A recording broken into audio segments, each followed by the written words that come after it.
Kanali Kulluës që kalon pranë rrugës dytësore të Unazës së plazhit, pranë kodrave të Arapajt, drejt zonës së plepave në lagjen 13, është kthyer në një basen landfill me pamje të neveritshme.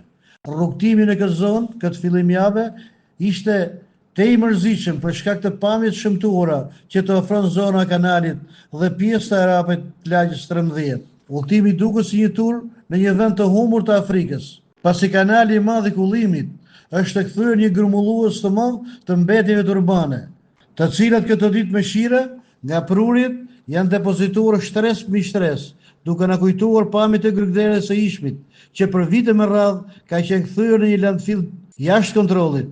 Në zonat caktuara, grumullimi i mbetjeve plastike është aq i dendur sa përveç kanalit ka përfshirë dhe zona të ndryshme të lagjes, duke na sjellë ndërmend landfillin e dikurshëm të Porto Romanos. Mbetjet kanë taposur zonat të kanalit, duke ulur dhe kapacitetin tërheqjes të ujrave në rast përmbytjesh. Evadimi i shpejtë i tyre është domosdoshmëri. Ditën e hënë shikoj një plazh i pastruar, por me një periferi me mbeturina tejet e masakruar.